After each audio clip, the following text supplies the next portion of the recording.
Friends ನಮಸ್ತೆ. ಈ ಒಂದು ವಿಡಿಯೋದಲ್ಲಿ ಹೊಸ ರೇಷನ್ ಕಾರ್ಡಾಗಿ ಅರ್ಜಿಯನ್ನು ಕರೆದಿದ್ದಾರೆ. ಹೊಸ ರೇಷನ್ ಕಾರ್ಡ್ನ ಮಾಡಿಸೋರು ಯಾವ ದಾಖಲಾತಿ ಬೇಕು ಮತ್ತು ಯಾವಾಗ ಓಪನ್ ಆಗುತ್ತೆ ಅಂತ ನಿಮಗೆ ತಿಳಿಸ್ಕೊಡ್ತೀನಿ. ಮೊದಲು ನೀವು ರೇಷನ್ ಕಾರ್ಡ್ನ ಮಾಡಿಸ್ಬೇಕಾದ್ರೆ 1ರಿಂದ 6 ವರ್ಷದ ಮಕ್ಕಳಿಗೆ ಆಧಾರ್ ಕಾರ್ಡು ಮತ್ತು ಜನನ ಪ್ರಮಾಣ ಪತ್ರ ಬೇಕಾಗಿರುತ್ತೆ. ಮತ್ತು ಆ ಒಂದು ಆಧಾರ್ ಕಾರ್ಡಲ್ಲಿ ನಿಮ್ಮ ಮೊಬೈಲ್ ನಂಬರ್ನ ಲಿಂಕ್ ಮಾಡಿಸ್ಬೇಕಾಗಿರುತ್ತೆ.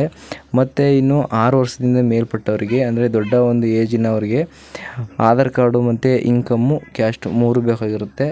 1 ವರ್ಷದಿಂದ 6 ವರ್ಷದ ಮಕ್ಕಳಿಗೆ ಜನನ ಪ್ರಮಾಣಪತ್ರ ಮತ್ತು ಆಧಾರ್ ಕಾರ್ಡು, ಅದರ ಮೇಲ್ಪಟ್ಟವರಿಗೆ ಆಧಾರ್ ಕಾರ್ಡು, ಕ್ಯಾಸ್ಟು, ಇನ್ಕಮ್ಮು ಮತ್ತು ಒಂದು ಇನ್ಕಮ್ಮು 5 ವರ್ಷ ಅವಧಿಯಲ್ಲಿ ಚಾಲ್ತಿಯಲ್ಲಿರಬೇಕು.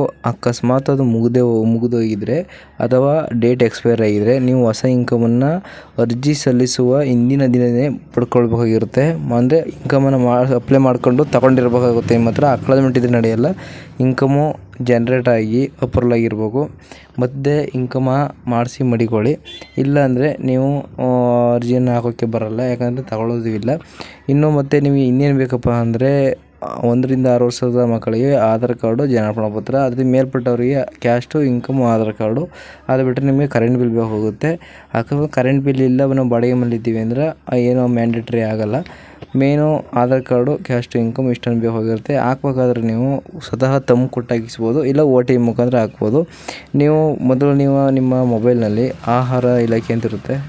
ಆಹಾರ ಇಲಾಖೆನ ಓಪನ್ ಮಾಡಿಕೊಂಡು ಅಲ್ಲಿ ಹೊಸ ನೀವು ರೇಷನ್ ಕಾರ್ಡ್ ಇರುತ್ತೆ. ಆ ರೇಷನ್ ಕಾರ್ಡಿಗೆ ಅಲ್ಲಿ ಲಿಂಕ್ ಕೊಟ್ಟಾಗ ಆ ಲಿಂಕ್ ಮೇಲೆ ಕ್ಲಿಕ್ ಮಾಡಿದ್ರೆ ನಿಮಗೆ ಆಧಾರ್ ಕಾರ್ಡ್ ನಂಬರ್ ಕೇಳುತ್ತೆ. ಆಧಾರ್ ಕಾರ್ಡ್ ನಂಬರ್ ಕೊಟ್ಟಾಗ ಕೆಳಗಡೆ ಮೊಬೈಲ್ ನಂಬರ್ ಕೇಳುತ್ತೆ. ಮೊಬೈಲ್ ನಂಬರ್ ಕೊಟ್ಟ ತಕ್ಷಣ ನಿಮ್ಗೆ ತಮ್ಮ ಕೊಡುತ್ತೆ. ಇದೆಲ್ಲ ಆದಮೇಲೆ ನಿಮಗೆ ಕೆಳಗಡೆ ನಿಮ್ಮ ಆ್ಯಡ್ ಮೆಂಬರ್ ಅಂತ ಇರುತ್ತೆ. ಅಂದರೆ ನಿಮ್ಮ ಮಕ್ಕಳು, ಗಂಡ ಅಥವಾ ಗ್ರ್ಯಾಂಡ್ ಫಾದರು ಯಾರಿರ್ತಾರೆ ಅವ್ರನ್ನ ಗ್ರ್ಯಾಂಡ್ ಸನ್ನು, ಮೊಮ್ಮಕ್ಕ ಅಥವಾ ತಾತ ಏನಿರ್ತಾರೆ ಅವ್ರನ್ನ ಸ್ಟೆಪ್ ಬೈ ಸ್ಟೆಪ್ಪು ಆ್ಯಡ್ ಮಾಡ್ಕೊಳ್ತಾ ಹೋಗ್ಬೇಕಾಗುತ್ತೆ. ಇದರಲ್ಲಿ ನಿಮಗೆ ಎಲ್ಲನೂ ತೋರಿಸೋಂಗಿಲ್ಲ. ಅರ್ಜಿಯನ್ನು ಬಿಟ್ಟಿದ್ದಾರೆ. ಅಕಸ್ಮಾತ್ ನಿಮ್ಗೆ ಅರ್ಜಿ ಹಾಕೋಕ್ಕೆ ಬರಲ್ಲ, ಗೊತ್ತಿಲ್ಲ ಅಂದರೆ ನಾನು ಈ ಒಂದು ವೀಡಿಯೋದಲ್ಲಿ ಡಿಸ್ಕ್ರಿಪ್ಷನಲ್ಲಿ ಇಮೇಲ್ ID ಕೊಟ್ಟಿರ್ತೀನಿ. ಆ ಇಮೇಲ್ ID ಮುಖಾಂತರ ನೀವು ಮೆಸೇಜ್ ಮಾಡಿ OTP ಮುಖಾಂತರ ಮಾಡಿಕೊಡ್ತೀವಿ.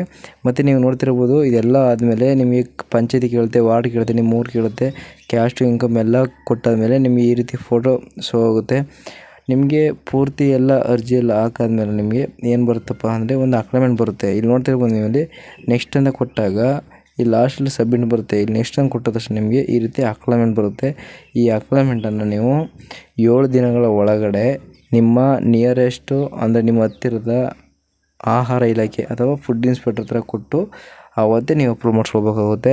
ಅವರು ಕೊಡಲ್ಲ ಅಂತ ರೀಸನ್ ಹೇಳ್ತಾರೆ. ಏನಕ್ಕೆ ರೀಸನ್ ಹೇಳ್ತಾರಪ್ಪ ಅಂದರೆ ಗಂಡ, ಹೆಂಡತಿ, ಮಗು ಇಷ್ಟು ಜನ ಒಂದು ಫ್ಯಾಮಿಲಿ ಇದ್ರೆ ಮಾತ್ರ ರೇಷನ್ ಕಾರ್ಡ್ ಕೊಡೋಕ್ಕಾಗೋದು. ಯಾಕಂದರೆ ರೂಲ್ಸ್ ಇದೆ, 1 ನೇಷನ್ 1 ರೇಷನ್ ಕಾರ್ಡ್ ಅಂತ. ಅದಕ್ಕೋಸ್ಕರ ನೀವು ಅಕಸ್ಮಾತ್ ಗಂಡ